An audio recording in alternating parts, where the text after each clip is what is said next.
Welcome back dear students. तो अब and वाले जो पहले पोर्शन के दो तीन जो टॉपिक्स हैं उनके ऊपर जरा बात हो जाए। न्यूट्रॉन, इलेक्ट्रॉन, प्रोटॉन की एक सिंपल सी जो है वो आप लोगों ने डिटेल याद रखनी है कि अगर डिफ्लेक्शन करवानी पड़े इलेक्ट्रिक और मैग्नेटिक फील्ड में तो कैसी होती है, थोड़ा सा आइडिया भी आप लोगों को मिल जाएगा। ओके हो गया।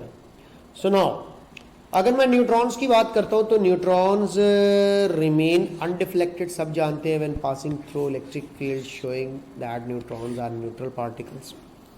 प्रोटॉन बीम अगर डिफ्लेक्ट होगी तो टुवर्ड्स नेगेटिव प्लेट होगी जो इंडिकेट करेगी जनाब दे आर पॉजिटिवली चार्ज।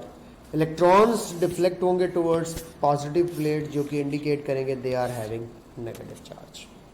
एक तो सिंपल सी बात है, ठीक है।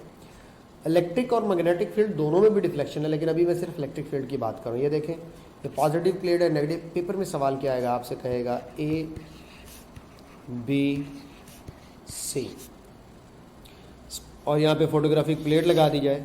स्पॉट ए किसका होगा, स्पॉट बी किसका होगा और स्पॉट सी किसका होगा, तो आपको जज करना होगा इलेक्ट्रॉन्स प्रोटॉन है। बाज़ दफ़ा जल्दबाजी में बच्चा गलती करता है, ये पॉजिटिव उसने छोटा सा और नेगेटिव भी उसने छोटा सा लिखा होता है। ये है इस वक्त इलेक्ट्रिक फील्ड, ठीक है बेटा, ये थी इलेक्ट्रिक फील्ड में डिफ्लेक्शन।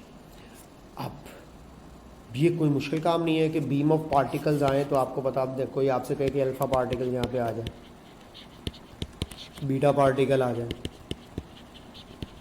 गैमा रेज आ जाए, फिर वही बात, गैमा रेज बिल्कुल सीधी जा रही होंगी, अल्फा पार्टिकल्स जो है ये ऊपर को बेंड हो रहे होंगे, सॉरी पॉजिटिव चार्ज की वजह से नीचे को बेंड होना चाहिए, ठीक है। बीटा पार्टिकल को ऊपर को बेंड करवा देते हैं, अल्फा पार्टिकल को नीचे को बेंड करवा देते हैं, ठीक है। तो it all about the charge. तो चार्ज के हवाले से ये सारा पेपर में आने वाला सवाल था। एनी हाउ, अब इसमें थोड़ा सा इंट्रोड्यूस करते हैं मैग्नेटिक फील्ड का सीन भी। ये देखो, ये आप लोगों के सामने इस वक्त इलेक्ट्रिक और मैग्नेटिक फील्ड दोनों अप्लाइड है। सबसे पहले ये वही जे थॉमसन का एक्सपेरिमेंट है जो थोड़ा सा आपको बताना चाह रहा हूँ। कैथोड से निकली कैथोड रेज और ट्रेवल की, बेटा ये है इलेक्ट्रिक फील्ड, ये है मैग्नेटिक फील्ड।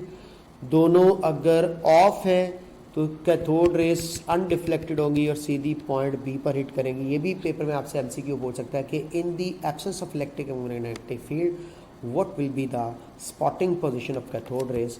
तो ये आ गया B, absence of electric and magnetic field. Okay okay. अब इलेक्ट्रॉन बीम पॉजिटिव प्लेट की तरफ बेंड होगी तो ऑफ कोर्स ये अब इलेक्ट्रिक फील्ड ऑन है अगर, तो ऑफ कोर्स ये जाएगी स्पॉट ए पर, तो इलेक्ट्रिक फील्ड ऑन। और अगर मैं इलेक्ट्रिक फील्ड ऑफ कर देता हूं और मैग्नेटिक फील्ड ऑन करता हूं, ये मुझसे लाइव सेशन में भी बच्चे ने क्वेश्चन पूछा था कि सर इलेक्ट्रॉन की डिफ्लेक्शन मैग्नेटिक फील्ड में क्या होती है। मैंने कहा मैग्नेटिक लाइंस ऑफ फोर्स की डायरेक्शन नॉर्थ पोल से साउथ पोल की तरफ होती है। मैग्नेटिक लाइंस ऑफ फोर्स की डायरेक्शन के अलोंग जो है वो अपने आप को इलेक्ट्रॉन बीम जो है वो डिफ्लेक्ट कर लेगी। तो ये इस वक्त आप लोगों के सामने बीम ऑफ इलेक्ट्रॉन स्पॉट सी पर आएगी और ये मैग्नेटिक फील्ड ऑन पर आएगी।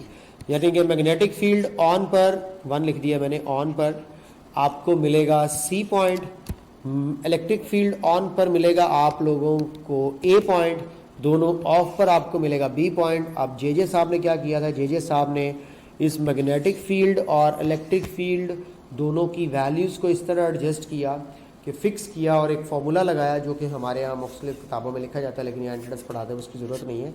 उसके थ्रू इसने E/m वैल्यू कैलकुलेट की थी 1.758810⁻11 कूलम पर kg। तो ये आप लोगों को ए बी सी पॉइंट्स भी पेपर में जो है वो इसी हवाले से जो है वो दिए जा सकते हैं, तो इसको अच्छे तरीके से ज़हन में रख लीजिएगा। ये अगेन वही चीज़ जो मैं आप लोगों को बताना चाह रहा था कि अगर आप मैग्नेटिक लाइंस ऑफ फोर्स के अंदर डिफ्लेक्शन देखना चाहते हैं कैथोड रेज की, तो आप लोगों को मैंने बता दी। तो बस इसका थोड़ा सा ख्याल रखिएगा कि अगर पेपर में क्वेश्चन पूछ ले तो ये ए बी सी पॉइंट्स आपको पता होने चाहिए। मैं दोबारा से बता दूँ, positive plate electric field on होने पर आपको ए पॉइंट मिलेगा, इलेक्ट्रिक फील्ड ऑफ करके मैग्नेटिक फील्ड ऑन होने पर आपको सी मिलेगा, दोनों ऑफ करने पर बी मिलेगा और दोनों की एडजस्टमेंट करके आपसे देखो एमसीक्यू आए E/m value is calculated on which spot in E/m value calculation experiment. तो आपका आंसर क्या होना चाहिए, बी। जब दोबारा से कैथोड रेज बी स्पॉट को हिट करती हैं तो तब जाकर उनका E/m वैल्यू कैलकुलेट किया जाता है, जो कि इलेक्ट्रिक और मैग्नेटिक फील्ड की वैल्यूज़ की मदद से होता है। ये बात तो आप लोगों को मैंने सिखा दी और बड़े अच्छे तरीके से सिखा दी। इसको अच्छे तरीके से समझने के बाद, पढ़ने के बाद, जानने के बाद, सीखने के बाद अब नेक्स्ट क्या करना है? नेक्स्ट अब हम चलते हैं बड़े आराम और सुकून के साथ, जो कि हमारा एक न्यूट्रॉन की डिस्कवरी के ऊपर थोड़ा सा पॉइंट है, और फिर इलेक्ट्रॉन, प्रोटॉन, न्यूट्रॉन्स को कैसे कैलकुलेट किया जाता है, इसके ऊपर ये जो है वो लेक्चर आप लोगों के साथ थोड़ा सा शेयर करूँगा, और कुछ थोड़े बहुत प्रैक्टिस क्वेश्चंस होंगे जो कि आप लोगों को देखने को मिल जाएंगे। ओके बेटा, देखिएगा, जेम्स चैडविक ने एक एक्सपेरिमेंट करवाया था न्यूट्रॉन की डिस्कवरी का। उस वक्त तक ये पता नहीं चल रहा था कि कितने और फर्दर सब एटॉमिक पार्टिकल्स हैं। तो उसने वो, अब आप लोगों ने देखें, एक्सपेरिमेंट डायरेक्टली नहीं है, उसने बेरिलियम टारगेट के ऊपर अल्फा रेस को हिट करवाया और उसके अंदर से जो है वो कार्बन का एक जो है वो आइसोटोप निकला, साथ में एक ऐसा पार्टिकल निकला कि मैस डिटेक्टर ने तो डिफ्लेक्शन शो की, लेकिन चार्ज डिटेक्टर ने डिफ्लेक्शन शो नहीं की। सारा आपकी बुक का एक्सपेरिमेंट है, मैंने बताना है UHS में क्या क्वेश्चन है। Are you ready? यस। अब आप लोगों ने याद रखना, किसी भी एलिमेंट का जो सिंबल है X, उसमें Z जो है वो एटॉमिक नंबर या प्रोटॉन नंबर होता है। तो अगर न्यूट्रल एटम है तो प्रोटॉन नंबर को इलेक्ट्रॉन नंबर के साथ भी रिलेट किया जा सकता है। In case of a neutral atom, number of protons and electrons are equal, but actually Z जो है वो एटॉमिक नंबर को कहा जाता है। ए मास नंबर होता है, ये प्रोटॉन्स प्लस न्यूट्रॉन्स को कहते हैं। अब इनकी रिप्रेजेंटेशंस भी याद रख लीजिएगा। अब आपने जब वो न्यूट्रॉन की प्रॉपर्टीज पढ़ी थी, उसके अंदर ये पढ़ा था, देखो ना यहाँ पे fast moving neutron, slow moving neutron को एज सच मैं डायरेक्टली नहीं समझाऊंगा, लेकिन मैं समझाऊंगा कि पेपर में क्वेश्चन कैसे आएगा, क्वेश्चन के साथ रिलेट करके आपको बताऊंगा ये पेपर में क्वेश्चन कैसे आएगा, क्योंकि ये आप लोगों के पास थोड़ी सी कैलकुलेशन आ सकती है पेपर के अंदर। अब अगर एक न्यूट्रॉन डिसइंटीग्रेट हो, ये पहली प्रॉपर्टी है न्यूट्रॉन की डिस्कवरी की, को 3 पार्टिकल्स मिलेंगे, प्रोटॉन, इलेक्ट्रॉन एंड न्यूट्रिनो। याद रख लीजिएगा ये, प्रोटॉन, इलेक्ट्रॉन और न्यूट्रिनो।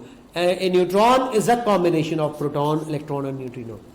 जब भी कहीं इस तरह की इक्वेशन लिखी हुई हो कि वो ठीक है या नहीं है, उसको याद रख लेना। प्रोटॉन को देखो कैसे रिप्रेजेंट कर रहा हूं मैं, नीचे +1 और ऊपर सिंपल 1, ये प्रोटॉन की रिप्रेजेंटेशन है।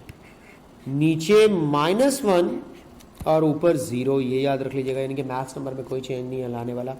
न्यूट्रिनो का नीचे भी 0, ऊपर भी 0, और न्यूट्रॉन का एटॉमिक नंबर में कोई कंट्रीब्यूशन नहीं होगा, अलबत्ता मास नंबर में कंट्रीब्यूशन होगा। और ये इलेक्ट्रॉन का -1 इंडिकेट करता है सॉरी, कि जब एक इलेक्ट्रॉन या बीटा पार्टिकल निकलेगा तो प्रोटॉन नंबर बढ़ जाएगा। वो कैसे बढ़ेगा वो भी अभी आप लोगों को सिखा देता हूँ, समझा देता हूँ सारे के सारे points. Just you have to be very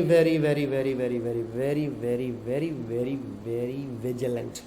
तो काइंडली वॉच इट। पेपर में एक दफा एक सवाल आया था, न्यूट्रिनो का मैस बताएं कि क्या है। न्यूट्रिनो का मैस किसी को नहीं पता, लेकिन न्यूट्रॉन का मैस पता है, 1.0087 AMU। प्रोटॉन का मैस पता है 1.0073 AMU। इलेक्ट्रॉन का मैस भी हमने देखा था 5.4858 10⁻⁻⁴ AMU। अब क्या यहां से न्यूट्रिनो का मैस नहीं कैलकुलेट हो सकता? बिल्कुल हो सकता है बेटा। इन दोनों को टोटल कर देते हैं, प्रोटॉन को और इलेक्ट्रॉन को। तो इन दोनों को अगर मैं प्लस कर देता हूं तो मेरे पास ये बनता है 1.0078 AMU। मुझे इसका मैस चाहिए, ठीक है जी। इन तीनों का मैस प्लस होके किसके मैस के बराबर है? न्यूट्रॉन के मैस के बराबर है। तो तीनों में से एक मिसिंग है, तो इन दो को मैंने प्लस कर दिया, इलेक्ट्रॉन और प्रोटॉन को, ये वैल्यू आ गई। अब मुझे मैस ऑफ न्यूट्रॉन चाहिए, जो मैं बड़ी आसानी से कैलकुलेट कर सकता हूँ। ये इधर वाला प्लस इधर जाके माइनस कर देता हूँ, तो 1.0087 में से माइनस कर रहा हूँ 1.0078, तो ये मेरे पास आता है 0.0009 if I am not wrong, 0009, ये बिल्कुल, ये याद रख लीजिएगा। 0.0009 AMU किसका जनाबे वाली मैस है? ऑफ कोर्स ये मैस है न्यूट्रिनो का। उसको अच्छे तरीके से ज़हन में रख लीजिएगा कि आप लोगों को इलेक्ट्रॉन, प्रोटॉन और न्यूट्रॉन के इन मैसेस के डिफरेंस, मैंने एक ज़्यादा जीरो तो नहीं लगा दिया यार, लेट मी चेक इट यार, नहीं बिल्कुल ठीक है यार, मेरा भी मैथ आप लोगों पे चला गया, क्या हो गया यार। एनीहो, तो 0.009 AMU is the mass of neutrino. ये मैंने कैलकुलेट करके बता दिया है। मुस्कुरा लो मुस्कुरा लो मुस्कुरा लो, कह लो सर आप भी हमारे जैसे ही हैं। बिल्कुल जनाब, आप लोगों के साथ रह कि आप लोगों को जैसे ही होना है और कैसे होना है। एनी हो, तो ये एक इंपॉर्टेंट चीज़ आप लोगों को बता दी। अब जब भी नंबर ऑफ न्यूट्रॉन्स फाइंड करने हो किसी भी स्पीशी में, तो याद रख लीजिएगा मैस नंबर में से आप लोग माइनस कर दोगे एटॉमिक नंबर। अब इसको n की बजाय आप z लिख सकते हैं और इसको m की बजाय आप a लिख सकते हैं। तो ये फॉर्मूला थोड़ा सा मैं मॉडिफाई कर रहा हूँ कि a माइनस z करने पर, यहाँ पे लगा लिख देता हूँ, a माइनस z करने पर आपको नंबर ऑफ न्यूट्रॉन्स मिल जाएंगे। और वो नंबर ऑफ न्यूट्रॉन्स कैसे मिलेंगे, किस तरह मिलेंगे, किस तरह से इनको आगे एवेलुएट करना, आइए ज़रा इसको अब मैं आगे थोड़ा सा कैलकुलेशन की तरफ लेकर के जाऊं। लेकिन आप कहेंगे सर एक बात तो बता दीजिए, थोड़ी देर पहले आप कह रहे थे कि न्यूट्रॉन के बाद अगर मैं आपसे ये कहूं कि इलेक्ट्रॉन, प्रोटॉन और न्यूट्रॉन का ये कॉम्बिनेशन है, तो इसके ऊपर पेपर में क्वेश्चन कैसे आ सकता है, मैं अब आपको बताता हूँ।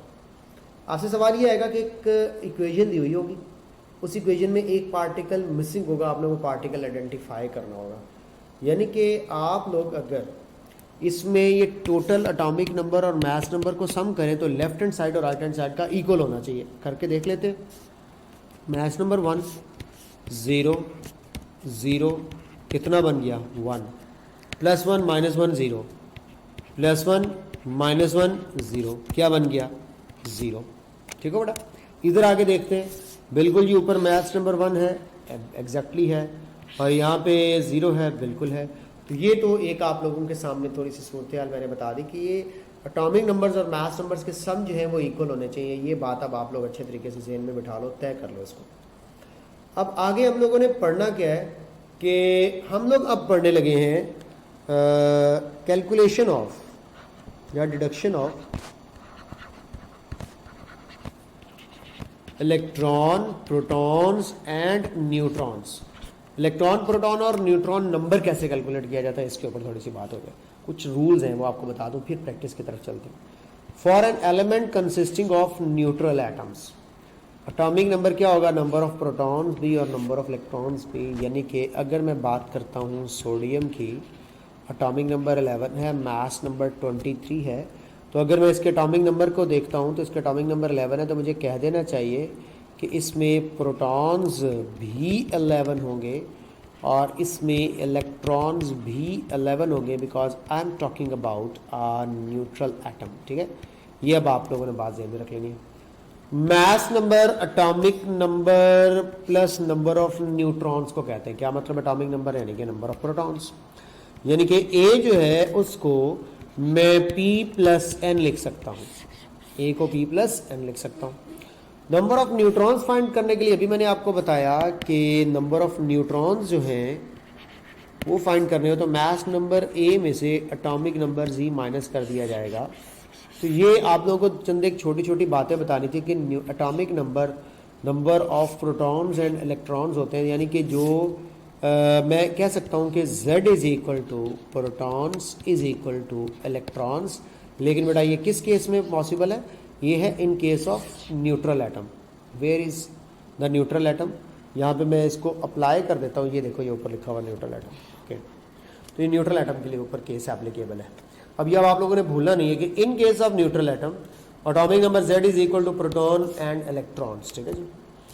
उसके बाद mass number is equal to proton plus neutrons और number of neutrons is equal to a minus z। ये है एक न्यूट्रल एटम का केस। अब इसमें दूसरी स्पीशी क्या हो सकती है, कैटाइंस या एनाइंस।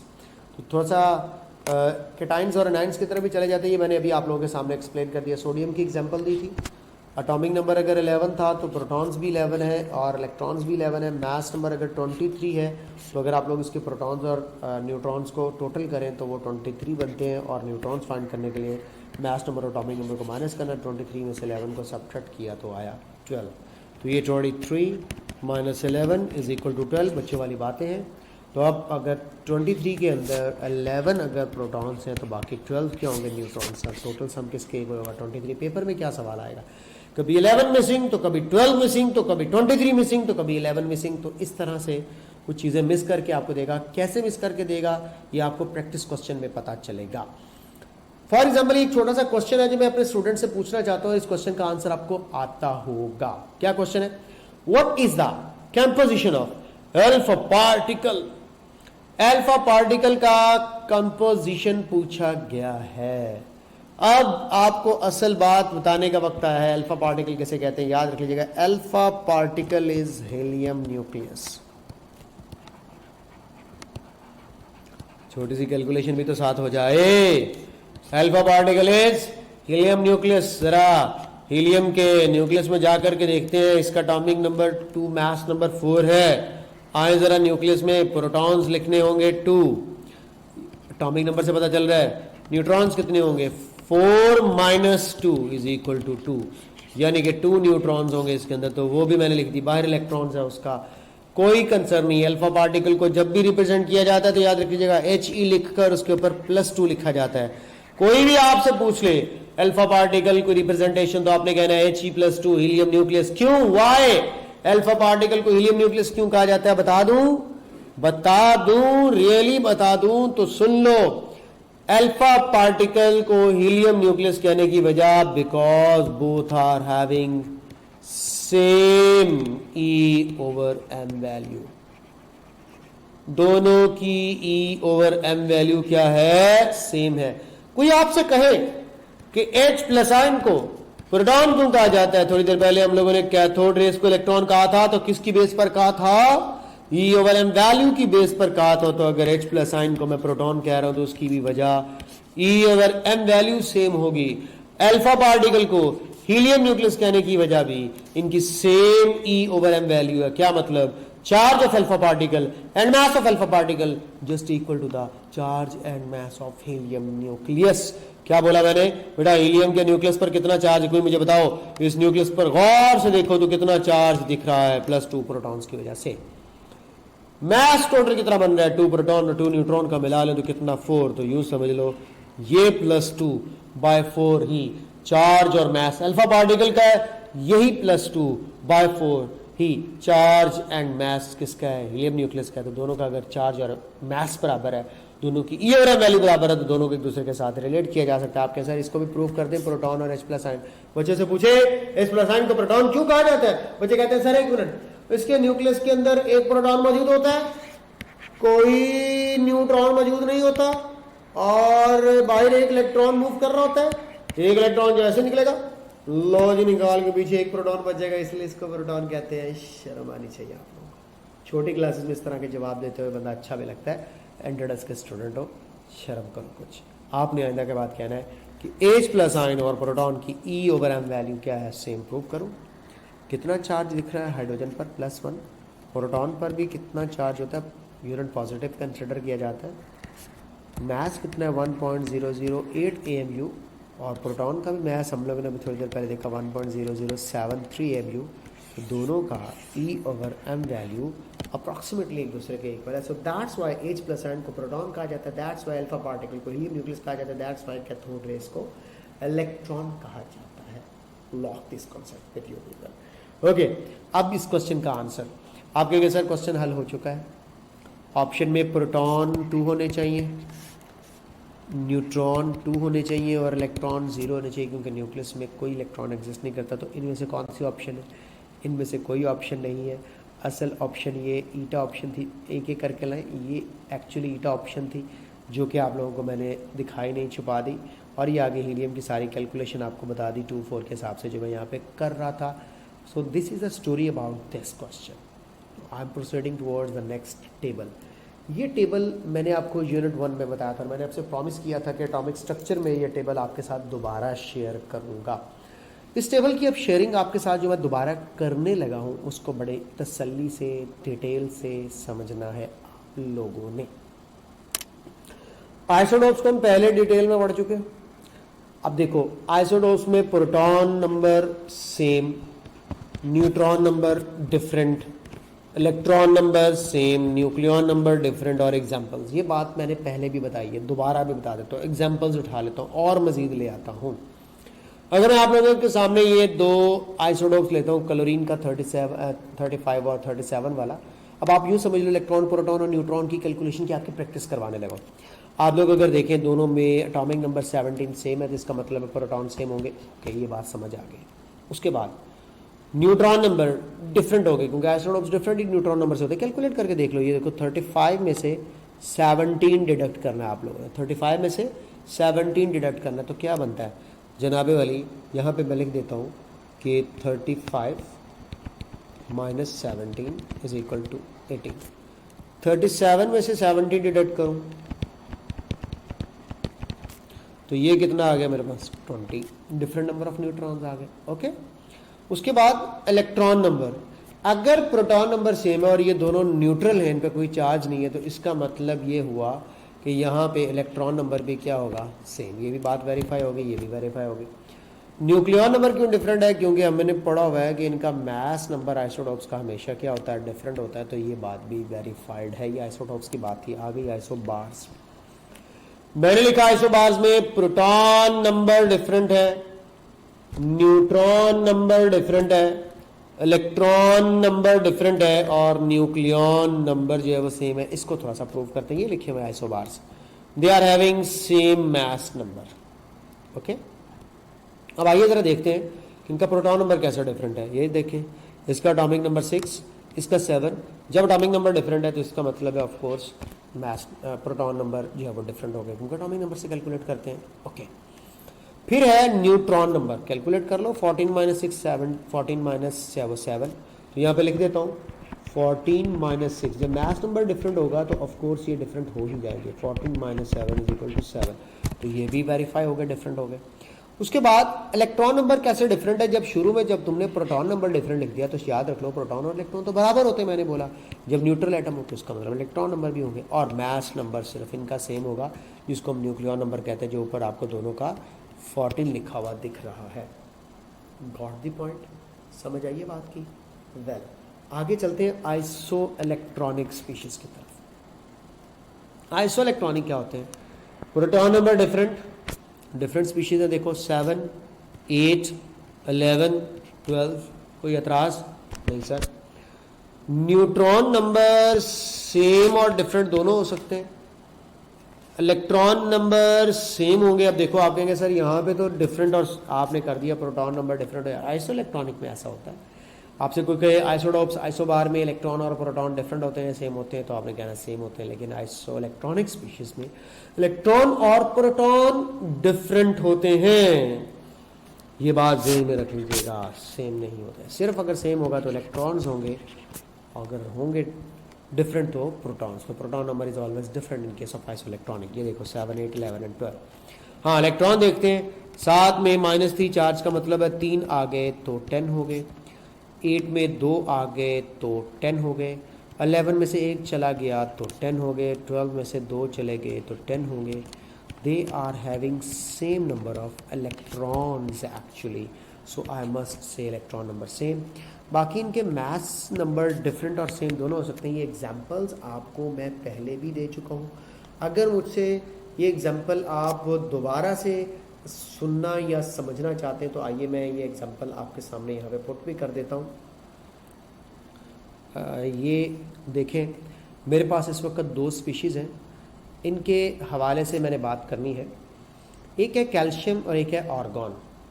सबसे पहले तो ये देखते हैं कि इनको क्या क्या नेम दिया जाए। इन अभी तक मैंने कितनी टर्म्स पढ़ाई हैं आपको, 3 टर्म्स पढ़ाई हैं, आइसोटोप्स, आइसोबार्स, आइसो इलेक्ट्रॉनिक। बाकी टर्म्स पढ़ा के इकट्ठा समझा दूँ, ये सेम और डिफरेंट वाला क्या चक्कर है। ओके ठीक है, आइसोटोन्स भी सीख लो, फिर एग्जांपल्स की तरफ चलता हूँ। आइसोटोन्स क्या होते हैं, फट से एक चीज़ सेम रखते नहीं, क्या न्यूट्रॉन्स, और कुछ सेम हो या ना हो न्यूट्रॉन सेम होंगे। और सेम होगा क्या, कुछ भी नहीं, सिर्फ क्या सेम है न्यूट्रॉन्स। ये बात ज़हन में रख लीजिएगा, आइसोटोन्स में only number of neutrons are same. ये टर्म है आइसोस्टर्स और ये ओनली मॉलिक्यूल्स पर एप्लीकेबल होती है। और इस तरह की ऑप्शन देकर कह सकते हैं इनमें से कौन से आइसोस्टर्स हैं कौन से नहीं है, जिनमें इलेक्ट्रॉन, प्रोटॉन, न्यूट्रॉन सब कुछ बराबर हो आपस में, वो आइसोस्टर्स होते हैं। कार्बन मोनोऑक्साइड और नाइट्रोजन की बात करें तो ऑक्सीजन और हाइड्रोजीन को आइसोस्टर्स में इंक्लूड नहीं करूंगा, अभी आपके सामने प्रूव करता हूँ।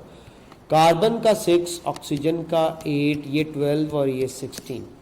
6 and 8 कितने हो गए 14।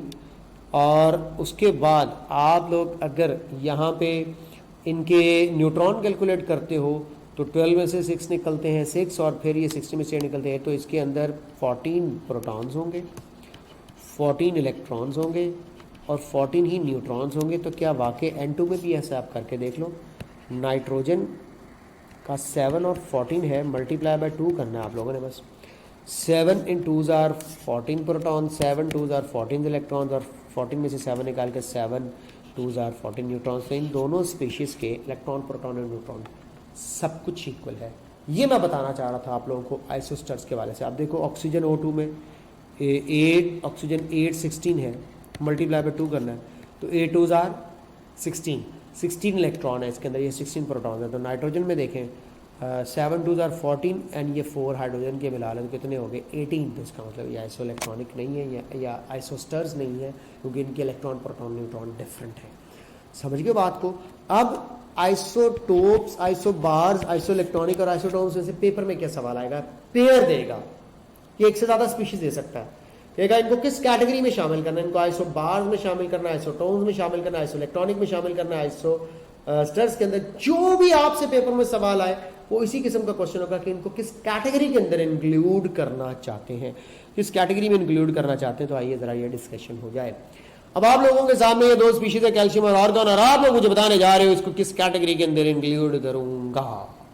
ओके, सबसे पहले देखें एटॉमिक नंबर 20 एंड 18। तो प्रोटॉन्स की बात करते हैं, शॉर्टकट बता रहा हूँ, इलेक्ट्रॉन की बात करता हूँ, न्यूट्रॉन की बात करता हूँ। आप कहेंगे सर कैल्शियम के अंदर इधर कैल्शियम +2 लिख देते हैं और इधर आर्गन लिख देते हैं 18 40 20 40।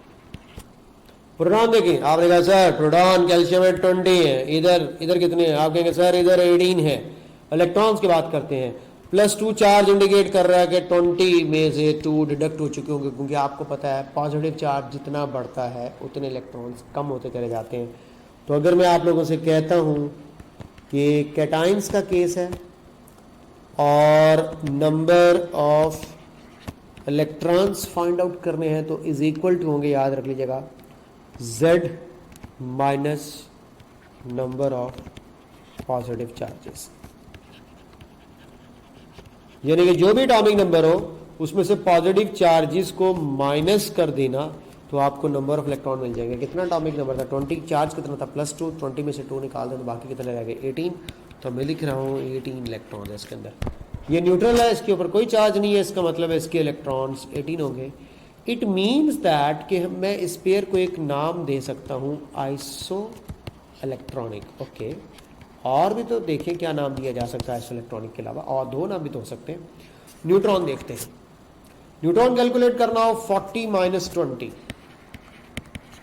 40 से 20, इधर देखें तो 40 माइनस 18 इज इक्वल टू 22। इसका मतलब है न्यूट्रॉन्स डिफरेंट है, तो सिर्फ इसको क्या नाम दूंगा आइसो इलेक्ट्रॉनिक। और दूसरा what about mass numbers, their protons number के हवाले से अगर हम देखें और न्यूट्रॉन नंबर के हवाले से देखें तो इसका प्रोटॉन और न्यूट्रॉन 20 और 20 कितने हो गए 40, 18 और 22 कितने हो गए 40। इसका मतलब है इनके मास नंबर सेम है, तो मैं कह सकता हूं कि इनको आइसोबार्स भी कहते हैं। देखो आप लोग गलती कर रहे थे, क्या आप इसको सिर्फ आइसो इलेक्ट्रॉनिक टिक कर दोगे तो गलत हो जाएगा। आइसो इलेक्ट्रॉनिक के साथ साथ ये आइसोबार्स भी है, क्योंकि इनके मास नंबर्स क्या है सेम है। तो एक स्पीशी को एक से ज्यादा नाम भी दिया जा सकता है। Keep this thing in your mind. अगला सवाल की तरफ चलो। Okay, what about this one, इन दोनों पेयर्स को कौन कौन सा नाम दिया जाए। आपको पता है अब ये प्रूव हुआ है, ये जो पिछला था ये प्रूव हुआ है कि अगर कोई आइसो इलेक्ट्रॉनिक है तो उसका मास नंबर सेम हो सकता है और न्यूट्रॉन नंबर डिफरेंट था। इनके मास नंबर सेम था, आइसो इलेक्ट्रॉनिक के साथ साथ आइसोबार्स है। यानी कि हम लोग ये कहना चाह रहे हैं कि अगर कोई स्पीशी आइसो इलेक्ट्रॉनिक है तो आइसो इलेक्ट्रॉनिक के साथ साथ वो आइसोटोन्स भी हो सकती हैं और आइसोबार्स भी हो सकते हैं। मैं ये लिख दूं कि आइसो इलेक्ट्रॉनिक स्पीशीज में आइसोटोन्स भी अवेलेबल हैं और आइसोबार्स भी अवेलेबल हैं। ये बात आपको ज़हन में रख लीजिएगा। लेकिन आइसोटोन्स में आइसोबार्स नहीं हो सकते, आइसोबार्स में आइसोटोप्स नहीं हो सकते, आइसोइलेक्ट्रॉनिक में आइसोटोन्स भी हो सकते हैं, आइसोबार्स भी हो सकते हैं। इसकी प्रैक्टिस मैंने करवाई। अब ये स्पीशी क्या थी, ये आइसोबार भी कहला रही थी और आइसोइलेक्ट्रॉनिक भी कहला रही थी। आइए जरा इस एग्जाम्पल के ऊपर नजर दौड़ाते हैं। अब आप लोगों ने इन दोनों स्पीशीज के देखने हैं क्या कि protons, electrons and neutrons calculate करना चाहते हैं हम। प्रोटॉन 6, ऑक्सीजन का 8 फट से, और उसके बाद देखें इलेक्ट्रॉन, आप कहेंगे सर सर सर +2 है, जिसका मतलब है 2 निकल चुके हैं। तो इसमें जितना एटॉमिक नंबर है कोई चार्ज नहीं है, तो इसका मतलब उतने ही इलेक्ट्रॉन होंगे, तो इसमें से 2 डिडक्ट करने पड़ेंगे। भी फॉर्मूला मैंने बताया कि Z-2 कर दूं तो 6 आता है, तो 8 -2 करने पर 6 इलेक्ट्रॉन्स मुझे मिल रहे हैं कि एटॉमिक नंबर में से पॉजिटिव चार्ज को माइनस कर दिया जाता है। तो ये आ गए 6 दोनों के इलेक्ट्रॉन। तो दोनों के प्रोटॉन्स डिफरेंट है, इलेक्ट्रॉन सेम है, इसका मतलब है आइसो इलेक्ट्रॉनिक कहला सकते हैं। बिल्कुल, ये आइसो इलेक्ट्रॉनिक ही हैं। अब ज़रा इनके न्यूट्रॉन नंबर चेक करते हैं। 14 - 6 8. What about this one? 16 - 8 8. Oh my God, they have same number of neutron. इसका मतलब ये आइसो इलेक्ट्रॉनिक के साथ साथ आइसोटोन्स भी हो सकते हैं। कॉन्सेप्ट क्लियर हुआ? एक आइसो इलेक्ट्रॉनिक स्पीशी आइसोबार भी हो सकती है और आइसोटोन भी हो सकती है। कैसा क्लियर किया है ये कॉन्सेप्ट? अगर आप लोगों को बात समझ आई है, बहुत अच्छी बात है। एक छोटी सी और एग्जांपल डिस्कस कर ले ताकि आप लोगों का कॉन्सेप्ट 100% क्लियर हो जाए। ये रही बात आप लोगों के सामने। सोडियम पर प्लस चार्ज है, ऑक्सीजन पर -2 चार्ज है, मैग्नीशियम पर +2 चार्ज है। इन स्पीशीज को क्या कहूं, आइए जरा देखते हैं। मैंने यहाँ पे सोडियम लिखना है, मैंने यहाँ पे ऑक्सीजन लिखना है और यहाँ मैंने मैग्नीशियम लिखना है। फटाफट छटाछट करके करना है प्रोटॉन्स को, इलेक्ट्रॉन्स को और न्यूट्रॉन्स को। आप कहेंगे सर प्रोटॉन्स 11 एटॉमिक नंबर को देखकर मैंने फट से लिख दिए, इसके एटॉमिक नंबर को लेकर 8 लिख दिए। प्रोटॉन लिखना तो बहुत ही आसान होता है। इलेक्ट्रॉन में बस फिर चार्ज को देखना होता है। तो याद रख लीजिएगा, पॉजिटिव चार्ज एटॉमिक नंबर में से माइनस कर दिया जाए तो 11 - 1 करूं अगर मैं इसमें, तो मुझे मिलती है 10 इलेक्ट्रॉन। तो वैसे भी आपको पता है कि ये कोई इतना मुश्किल टास्क नहीं। इसमें 10, व्हाट अबाउट दिस वन, 8 में +2 करना पड़ेगा तो 10 इलेक्ट्रॉन्स आ जाएंगे। तो यहाँ पे भी लिख देता हूँ 10 इलेक्ट्रॉन्स। अब मैं आपको बताना क्या चाह रहा हूँ, हमने पहले फॉर्मूला पढ़ा पॉजिटिव कैटाइंस के केस में, अब एनाइंस का फॉर्मूला भी पढ़ लो। एनाइंस के केस में अगर आप नंबर ऑफ इलेक्ट्रॉन्स कैलकुलेट करना चाहते हो तो बड़ा आसान है कि Z+ नेगेटिव चार्जेस, तो Z में नेगेटिव चार्जेस प्लस कर दो तो आपको इलेक्ट्रॉन्स मिल जाएंगे। कितना Z था, 8, नेगेटिव चार्ज 2 था, प्लस कर दिया 10 इलेक्ट्रॉन्स। इधर 12 है, कैटाइन है, 2 माइनस करना पड़ेगा 10 इलेक्ट्रॉन। इसका मतलब है इन तीनों स्पीशीज को मैं आइसो इलेक्ट्रॉनिक बोल दूं, बिल्कुल बोल दूं। इजाजत है बच्चों? इजाजत है सर। उसके बाद न्यूट्रॉन्स देखते हैं। 23 में से 11 12, 16 में से 8 8, 24 में से 12 12। तो न्यूट्रॉन इनके क्या हैं, डिफरेंट है। और इसका मतलब क्या हुआ कि सिर्फ आइसो इलेक्ट्रॉनिक होंगे, ना आइसोबार्स ना आइसोटोन्स। क्योंकि मैंने बोला आइसो इलेक्ट्रॉनिक में आइसोबार्स और आइसोटोन्स हो सकते हैं, लेकिन हमेशा ऐसा हो ये मुमकिन नहीं है। तो बेटे कैसा लगा आप लोगों को इस टेबल को एक्सप्लेन करना, जो मैंने हर एक एग्जांपल डिटेल में आप लोगों को बताई। आइसोटोप्स, आइसोबार्स, आइसो इलेक्ट्रॉनिक और आइसोटोन्स में क्या क्या डिफरेंसेज हैं और पेपर में किस किस तरह के क्वेश्चंस आप लोगों से पूछे जाएंगे।